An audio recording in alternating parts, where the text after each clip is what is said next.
Hello and welcome to Code Rhetoric with Tam Talk. I am your host, Tamara Abraham, also known as Tam Talk behind the microphone, here to discuss all things coding and compliance related. So on today's episode, I wanted to discuss the importance of networking and just to kind of go over some of the unwritten rules as it relates to networking, especially in this industry of coding and compliance.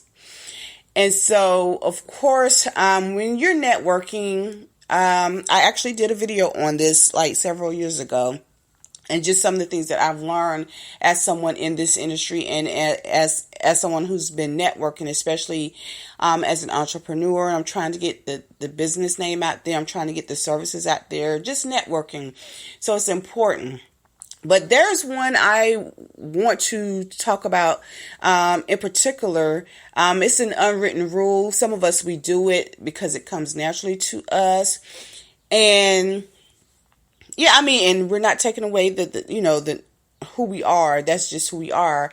Especially when we have experienced a negative aspect, or we may have had a poor experience in this particular industry. But I want to come on and I want to say this industry is extremely small. I know you see a lot of things, popping up on your newsfeed. If you're on social media, you're networking, you're communicating, you're seeing all the courses, you see a lot of the job posting, recruiters and all of that. It seems large in a sense, but it's also very small. And what I mean by small is people know people. Even the people you think that don't know people, they know people. Okay? And I can recall when I first started out as a coding coach, and I had a student. This was this person's or individual's first time, or first session with me. And they were coming to me, one, because they're trying to grow in the career path. They're trying to grow in this industry. And yes, that's great. But one thing that they did, and this is a part of our natural, who we are. They began to vent about a poor or negative experience that they had with another coding professional. Okay. Again, this is natural. We all do that. We all vent. And I also create an environment where people may feel comfortable, and I want them to feel comfortable to share, things or their experiences or what have you, so that we can kind of figure out, what's the issue, and for me to assist them to get to the next level. Okay. But one thing I remember telling this individual, and that was, never discuss your past experience with another coding professional with the current coding professional. And here's the reason why I say that. Because again, you don't know who knows who. You don't know who I know. So this individual began venting again because they had a poor experience with this coding professional. But unbeknownst to this client, the person with whom they were speaking of was one of the people in my contact list. They were an associate. They were a friend. Okay. I didn't let them proceed to give me details of their experience, but I stopped the client and hey, look, you're in this profession. This industry is very small, so it's important. It's important, especially when you're looking for another coding role, to not go in complaining or bad mouthing another coding professional, because although you're trying to make them look bad, you end up making yourself look bad. Now, if I was a coding leader in a hiring position or capacity, and I hear you're talking negatively about another coding professional, and it doesn't have to be someone that I know personally, but it's just I hear you talking about the other person, you in your mind, you're thinking you're making the other person look bad, but in actuality, it's a reflection of you. Okay, it is a reflection of you. Because then, in my mind, and this is just me. I may not be the other coding managers, but this is me. This is just me. If I'm looking at you like if you talk about that person, so let's say we have a difference. We have a difference of opinion, especially as it relates to coding, because coding is full of different opinions as it relates to how something should be coded. Will you go and talk about me to another coding professional? Let me repeat that. If we have a differing of opinions, will you go and talk about me negatively to another coding professional? Okay? So if that's the case, I may not hire you because you've just shown me how you respond to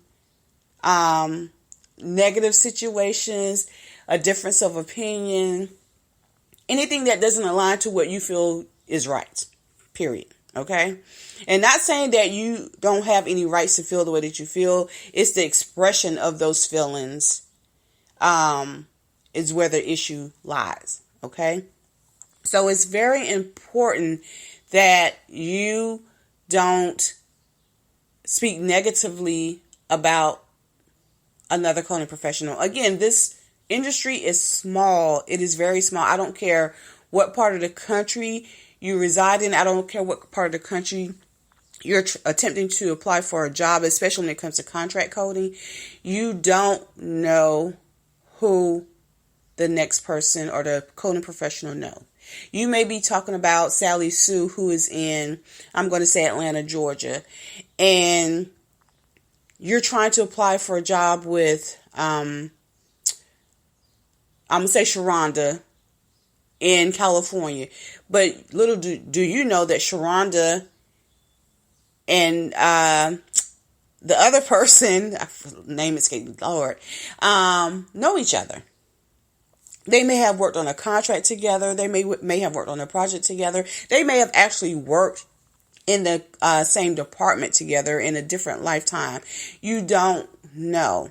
You don't know. And for me, I've worked all over this country. Okay. I know many people in this industry.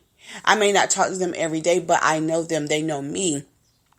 And so it's important, again, that you don't go bad mouthing another coding professional.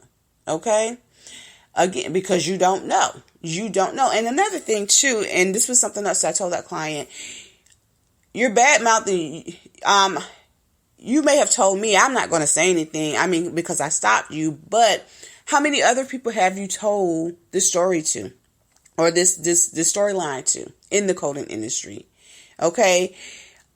Again, some of the coding professionals are friends. They may be sorority sisters. They may be fraternity brothers. They may just have something that connects them outside of coding. Okay. You don't know. You just don't know. Okay. And again, I said the world is small, but getting away from the negative aspect of it, there are so many people that I've worked with or encountered in my career path or in my journey as a coder or coding professional that I have met them in one capacity in a different location. And then later on, like years later, we meet up again in a different capacity, in a different, it's still in the coding form, but we're in a different capacity, right? You never know. You never know.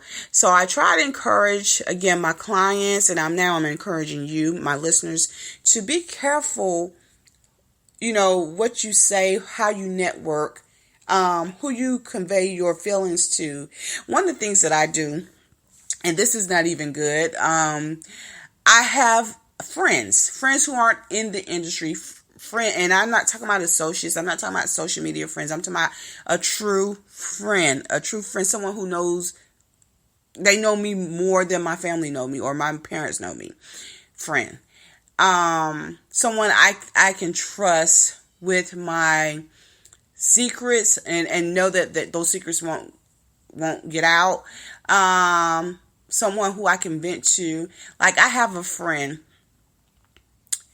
like, if I had a bad day at work or whatever, or before I go to work, on the phone, I'm venting, right? But she knows I'm just venting, and I know for a fact that she won't go and put it out there now. She may, if we have a really bad experience, but I highly doubt that. That this individual would go and share, my information. But also, I don't talk about people. I may talk about a situation. I may be brainstorming a particular situation, or on how to resolve an issue or a situation. And we speak about that. But I try not to speak of a specific person. Okay. And when I say specific person, I'm not calling them by name.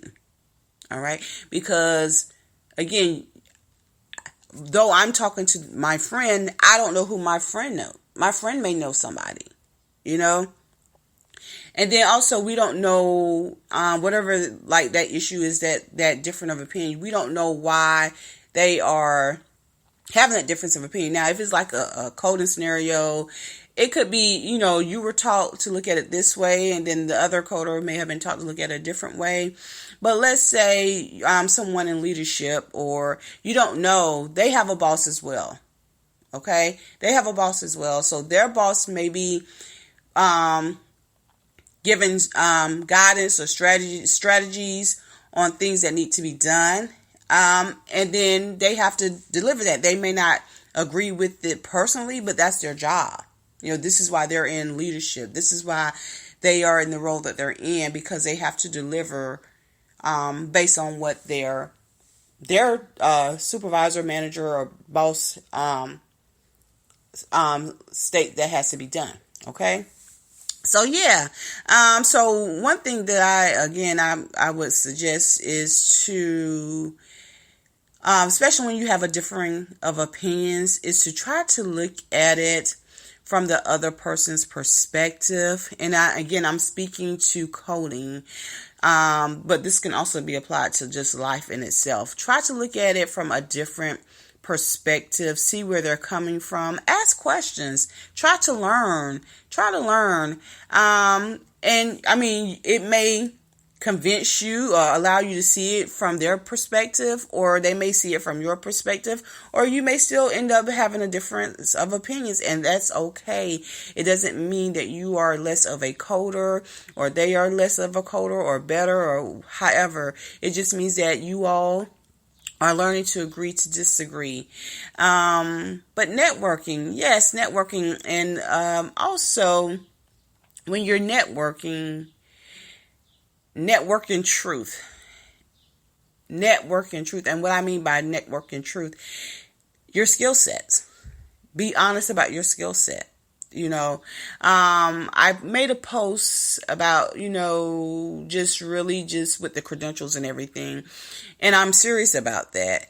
But also, just because you have a credential doesn't necessarily mean that you know the body of work in which you know it, but you don't know it.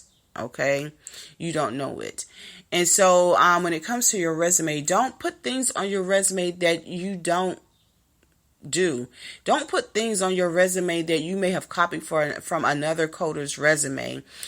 Here's the thing. Those in coding leadership, those who've been coders, those who are seasoned coders, they know. Okay. And so, yeah, I was just gonna say, they know. We know. We know if you are a coder or not. But yeah, so again, in recap, just make sure that, again, when you're out here networking, that you don't try to vent or defame or speak negatively of another coding professional. Again, because although it seems like it's a large industry, it is also a very small industry. So you want to make sure you're not venting to your next manager, your next hiring manager, your next hiring coding professional, your next colleague, you don't know. Okay? So when you're networking, you want to present your best self. You want to present your best self. And sometimes, and this is what I found too, sometimes in networking, general conversations, some people are interviewing you. They are interviewing you. So again, you want to present your best self. When you're networking, you want to present your true self in networking. Yeah, so just be yourself. No fluffing, no padding, no puffing up. Just be yourself. That doesn't mean that just because your situation, your resume may not look like the next person's resume, it doesn't mean that you're not great at what you do. Again, you bring a different perspective into a particular industry, into a particular subject, into a particular room. You bring a different perspective. Own it and run with it. So that's all I have for today's episode. Again, just remember the power of networking, and again, always try to present your best self. So that's all that I have for today. I hope you all have a blessed day and you go out and be the best coding professional that you can be. Until next time, toodles.